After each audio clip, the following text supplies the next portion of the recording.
Oh boy, oh boy, oh boy. Here we go with some shows right at the top of the show. Saturday, April 9th, I'm at Rockin' Comedy at the Corbin Bowl at 8 o'clock. If you don't see that in the ticket link below, that's because it's free.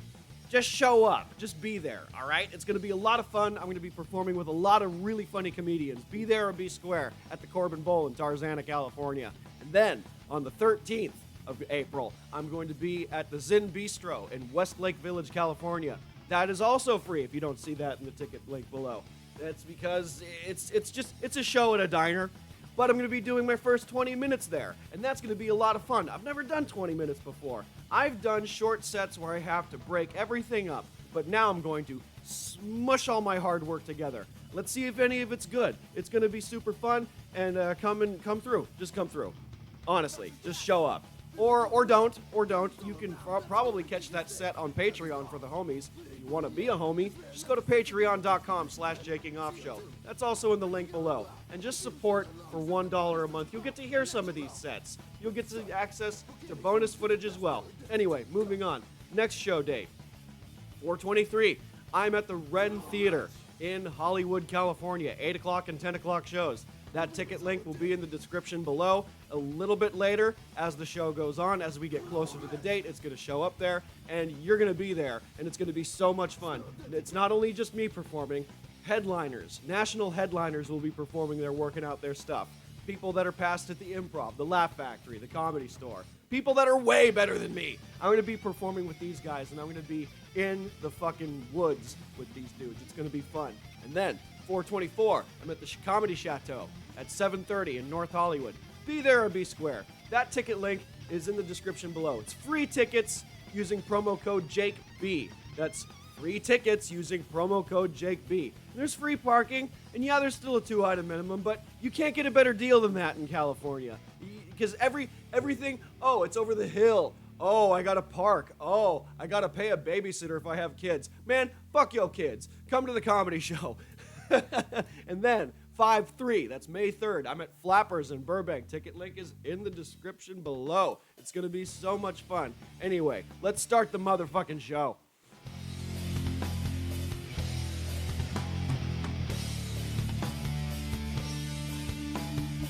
All right, ladies and gentlemen, kings, queens, and in-betweens, welcome back to another episode of the Jaking Off Show. I have not been consistent doing this podcast because, frankly, look, I've been busy because I mentioned all these show dates. Now, I have my day job, and I go on stage almost every night, and then I sleep a little bit, rinse, wash, repeat. I've been very tired. I've been very busy. I've been booking a lot of shows, less open mics, but more shows, which is a good thing. And I don't even treat my shows like it's another mic. Like if it's like a bar gig or something like that, I don't treat that as an open mic. Everything is a show to me. I don't go through my notebook and go, gee, what's the next funny part? Oh, I don't know what to talk about. Oh, that joke sucks. Yeah, I don't do that. That's a habit that I never got into. That's a security blanket for some. I don't do that. But anyway, yeah, I've been really busy, and I haven't done the show in a while. And to the 7 people that listen or watch, I apologize. I'm sorry. I'm still sleeping on an air mattress that's too small for me because I still haven't gotten my shit back. I'm going to make it a court order now. That's what we're heading towards. I don't have my fucking records. I don't have my tapes. You know, my VHS tapes. Yeah. I live like that. That's the kind of guy I am. I still have VHS tapes with a working VCR. I want my fucking records back. I want my fucking tapes back. I want my clothes back. I want my mattress back. And my former roommate, who's a compulsive hoarder, which is a fucking disease, will not give me my stuff back. It's just become such a big problem. And I'm going to produce documents to send to the court, the municipal court of Los Angeles, to get my shit back by force. That's what it's come down to. And I don't like it. It's not fun. I don't like it. But other than that, I'm good. There's been there's been drama, there's been just a lot of mundane shit going down a bit. I've just been booking so many shows, man. And I mean, the ones I mentioned are the ones coming up, but in this past month, I booked 12 gigs. Last month, I booked 12 gigs. And this month, I've booked 9. And I'm already booking for May. So your boy's busy. Your boy hasn't been doing the Jaking Off show in a while. And I've been shedding my skin, picking my scabs again with stress and all that. Yes, I'm quoting Tool. I fucking love that band. You know, I had a religious experience when I saw them live, and it changed my life forever. I smoked this fat joint that was wrapped in keef and had hash oil in it. It was fucking wonderful. And I passed it to strangers near me, and they didn't even want to smoke it because I don't know why. You're at a Tool concert. What are we doing here? I don't fucking know. But that was just such a fun time, and I don't know why I'm talking about it, but it's just that reminded me of a time in my life. This was before I got sick. I was still drinking a lot, and I mean I wasn't drinking at that show, but I just remember having so much fun going to that concert. And you know I miss going to concerts, but that was another time in my life, and I don't have the time to do other stuff anymore. My comedy life and my social life have bled together. And like if I'm going on a date, guess where we're going? We're going to a comedy show. So I haven't been doing any of that. I've been hitting the pavement real hard. And as I said in the last episode, I got my old job back, which is a step backwards, but it pays my bills. And now like people are tipping on credit cards and stuff. There's that whole system, and I got like an extra $200 in tips last week. So, that's weed and groceries. Weed and groceries. So, because of the generosity of the fucking hippie granola people that walk around on Ventura Boulevard with their fucking spoiled brat kids, they tip a couple bucks here and there, and that's really nice. And if you guys want to be a homie and tip me a couple bucks, or as low as $1 a month, just go to patreon.com/JakingOffShow. You're going to get exclusive audio of comedy sets. I'm definitely going to be recording my first 20-minute set coming up next week. I've never done 20 minutes before. That's how green I'm still a baby in this game. I'm still a baby. But I'm going to be recording that, and for the homies that won't be able to see that, I'll have that on the Patreon so y'all can listen to it, and it's, that's my digital busking jar. It's my digital tip jar. That's what I use that for, and it's going to be a good time. Now I have a couple of complaints to shed off my chest. There is out of all of the clubs that I mentioned that I'm working at, there's one, and you're just gonna have to guess which one. But and they're all bringer clubs, all of them, but this one in particular, it's not operated very well. It's not good. The place has no security. God forbid you have a Will Smith situation. And look, if you wanted to hear me talk about the fucking Oscars, you're not gonna fucking hear it, okay? We've been through that. That's old hat now. It doesn't fucking matter anymore. Look, assaulting comedians on a stage, that's old news. Now it's just the world stage that the people who watch the Oscars, there are people who still watch the Oscars, I don't fucking know. It's old news that comedians get heckled and assaulted on stage over a joke that somebody didn't like. This is old shit. Oh, you should never assault a comedian on stage. No, I agree with that. You should never do that, no matter how bad or tasteless the joke you might think it is. This happens regularly. Drinks get thrown at comics. I know a guy that had a knife thrown at him a long time ago. This is old shit. Chris Rock has probably dealt with way worse when he was coming up in the game, dude. Getting slapped on stage, that's nothing. Oh my God, shut up. There's fucking war and pestilence and famine and death and COVID. Just all this shit's being completely overshadowed by a little baby slap. There was like hardly any fucking contact. Whatever. We're not talking about that.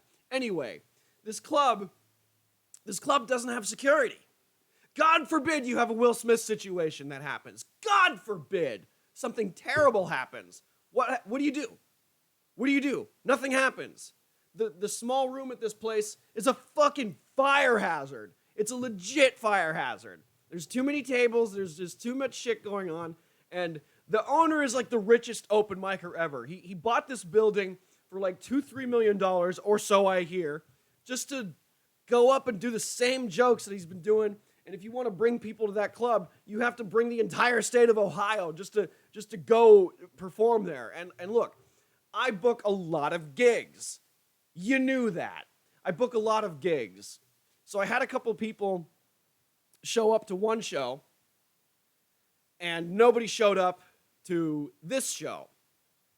And I was going to be cut from the showcase day of. How unprofessional is that? You contact me at 10 o'clock in the morning. I switch off of work. I get my work shift covered so I can perform that night. And I'm losing money. I'm losing money by just not working that day so I can do this show. And you cut me day of the show? That's not very professional. I'm going to stop fucking with this place.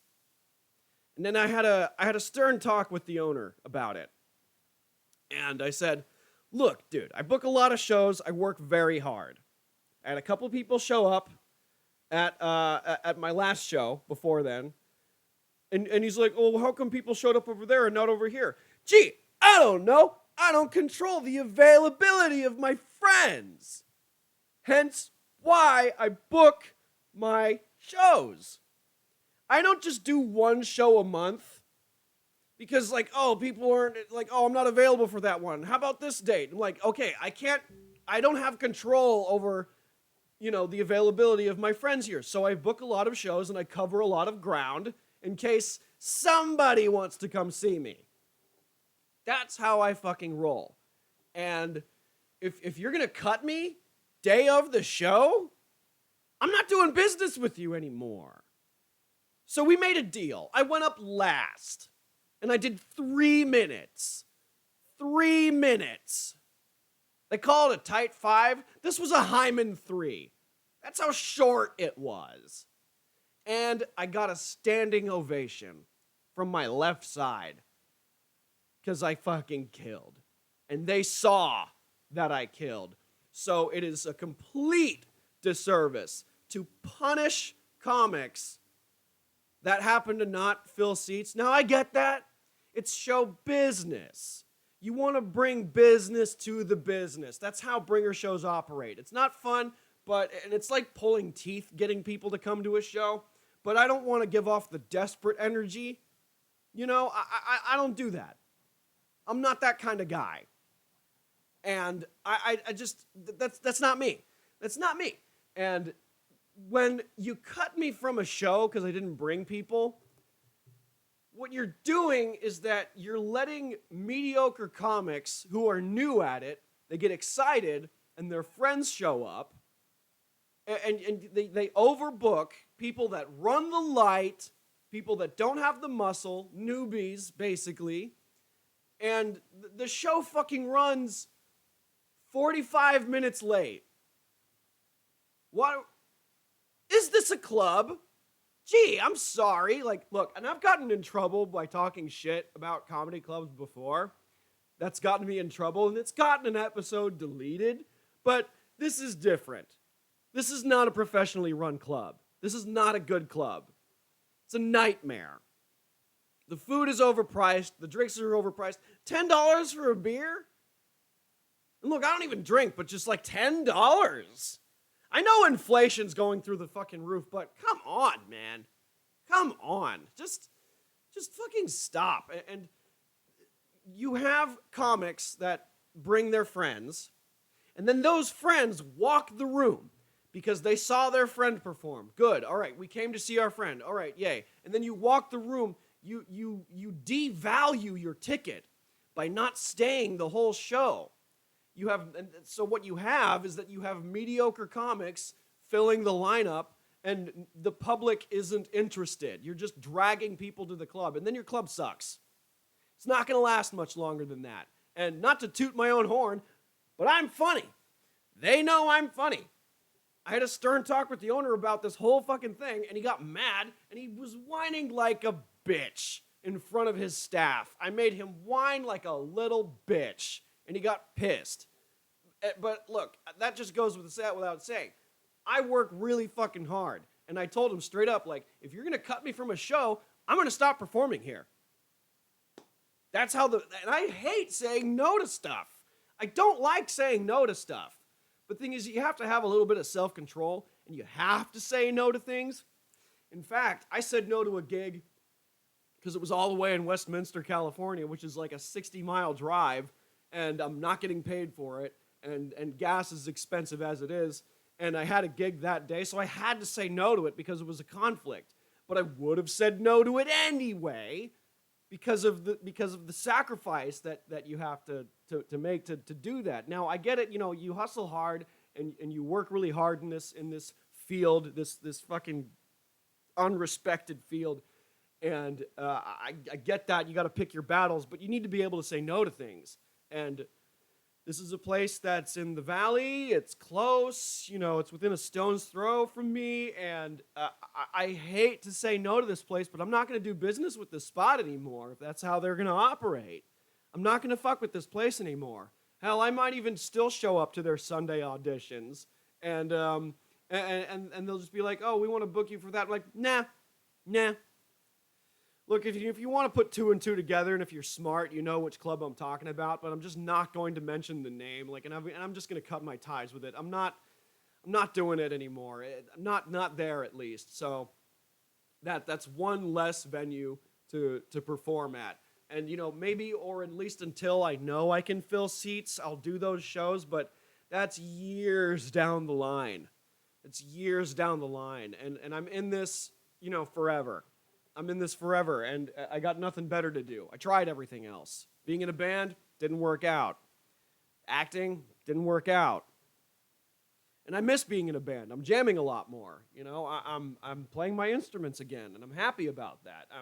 My muscle memory from old songs that I used to play, it's still there. And I just don't have the time of day.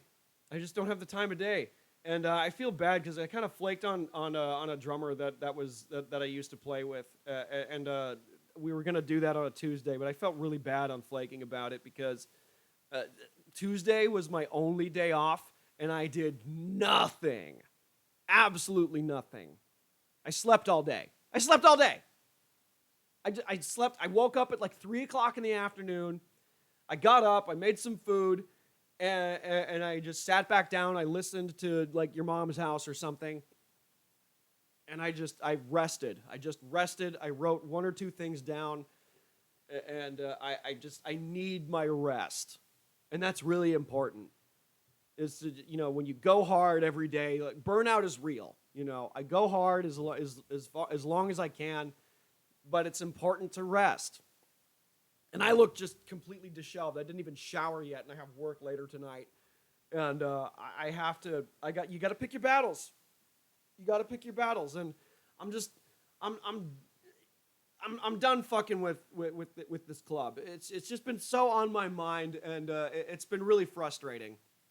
And I've got my complaints, but I've experienced a loss in my life, kind of vicariously.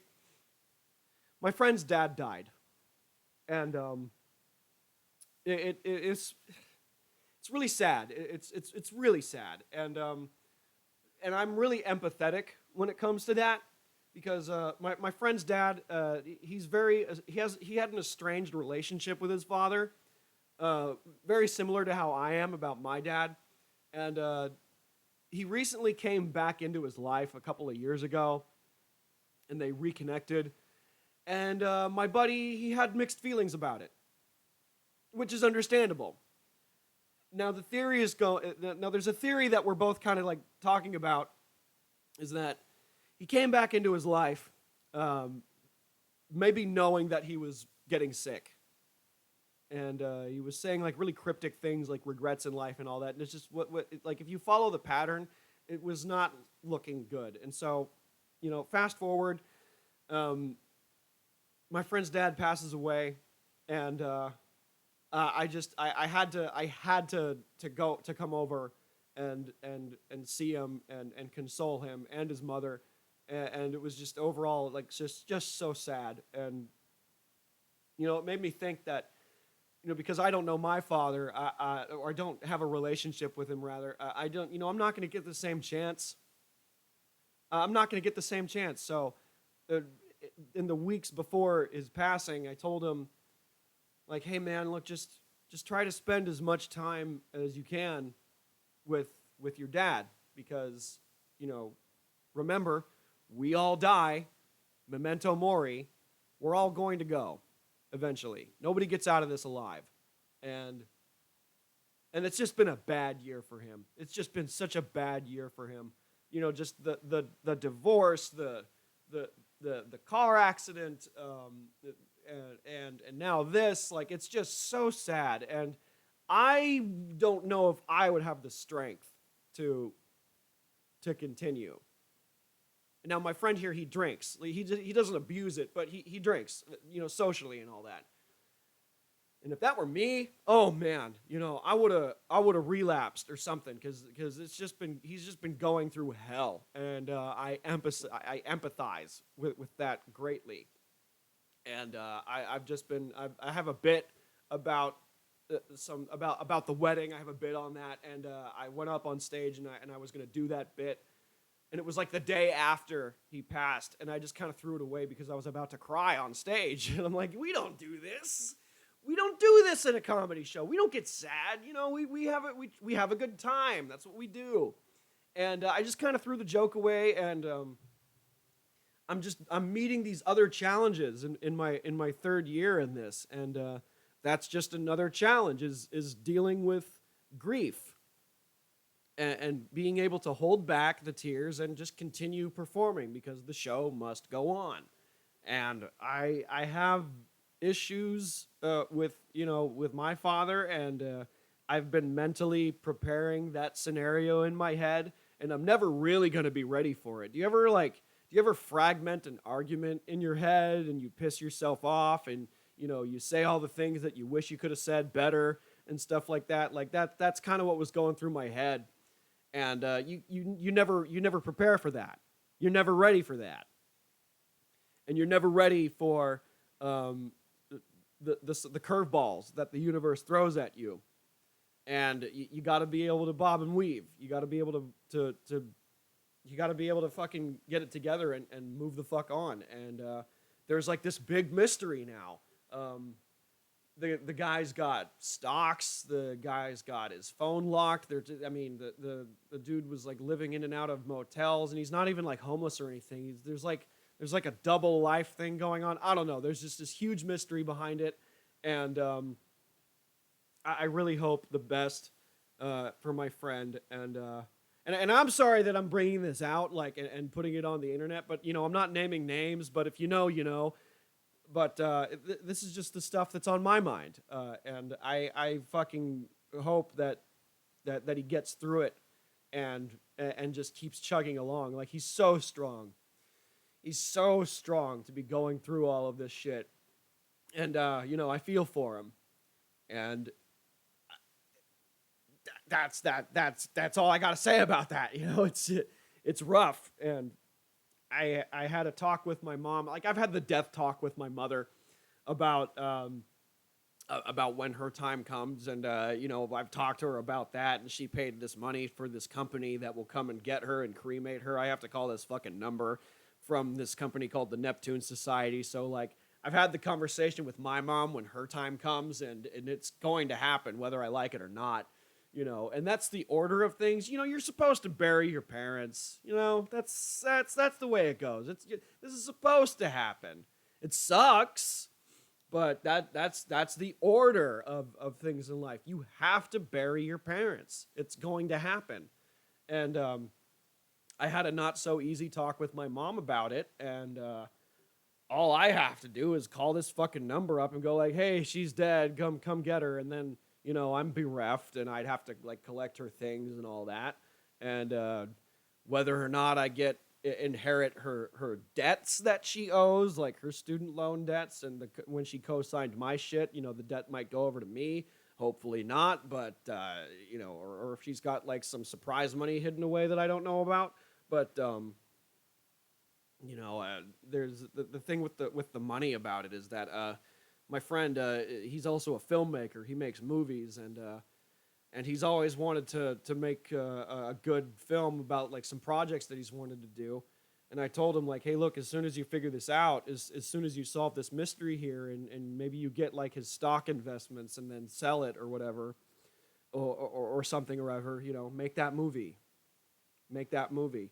And it's just so sad. It's just so sad because the guy, I don't know him super well, but the guy was a very health conscious dude. He took a lot of vitamin supplements, and he took good care of himself, and you could just bite the dust anyway. And I felt this way when Kobe Bryant died. Guy in his peak performance and his health, and he died in a fucking helicopter crash. So it's just like, oh, you could just bite the dust at any time, so you might as well do what you love, right? You might as well do what you care about. You might as well do what makes you happy. And that's what's important in life. You have to do what makes you happy. You can't just sit there and let your life pass you by. You have to be proactive in what makes you happy in life. Because then you're sitting on your deathbed with all these regrets saying, oh, I wish I should have done more, or I wish I could have traveled more, or I wish I, asked out that girl or whatever. And it's shit like that. And I don't want to have those regrets. I really don't. And I question my own mortality because I have IBS. I have colitis. And it was really, it wasn't great yesterday because I worked and I didn't eat. I had a light breakfast and I worked. And after the end of my shift, I was going over to Corbin Bowl's open mic to work out some stuff. Because I'm doing 20 minutes next week. I'm doing 20 minutes, and I gotta do 5 minutes of the stuff that I don't work on as much. The jokes that suck, the jokes that need fortifying. Because I've got a half hour, honestly, but 15 of it's good.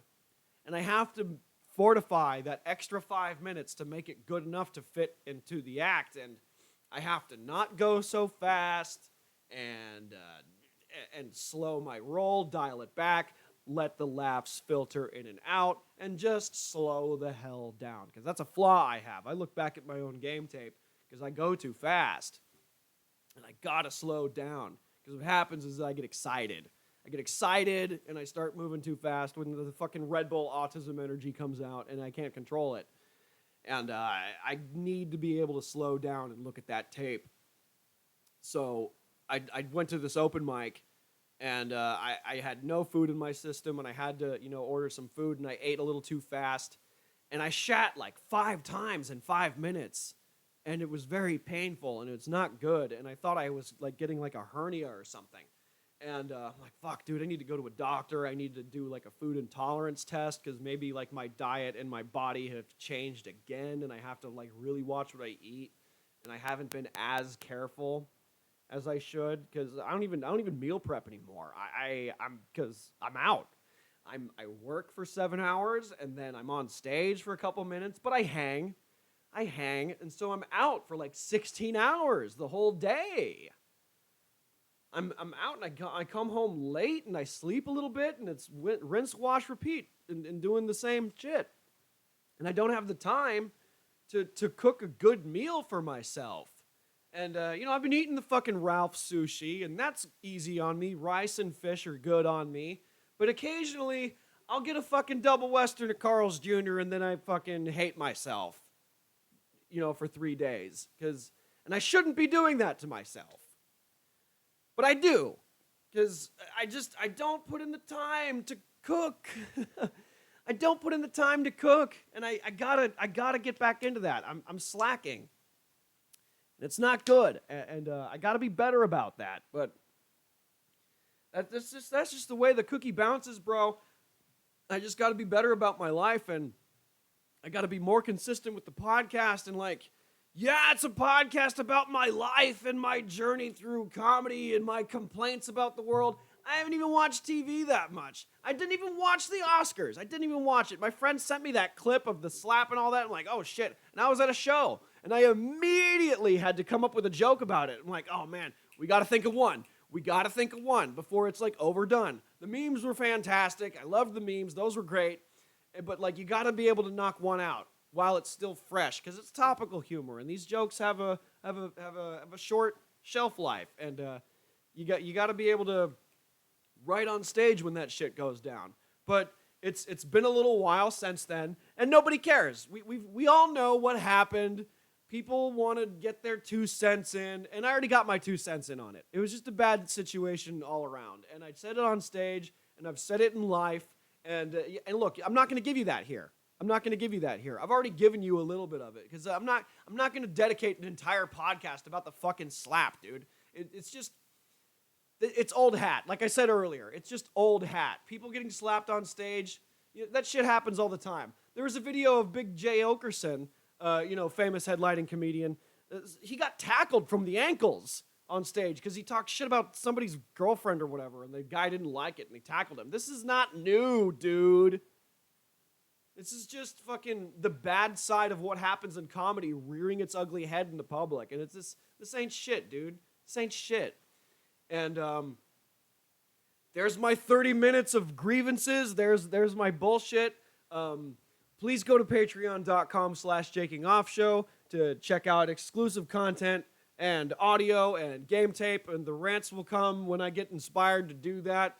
And throw $1 in the tip jar for your homie and support my journey here. I would really appreciate that. And spread the love. Tell your friends to listen to the show. If you thought any of this was fucking interesting at all, this is just the incessant ramblings of an autistic adult that is doing stuff that I'm interested in. It's just complaining. That's what this podcast has become. It's just complaining. I wanted guests. This place is too small to have guests. I live with my brother, and he has his life and I have mine, and I don't want to intrude. And honestly, I need a bigger place to live. But I'm going to be living here for like a year because I'm on a year lease. And I want my fucking stuff back, Tina. Give me my shit back. God. All right. Go away. Okay, thanks. Bye.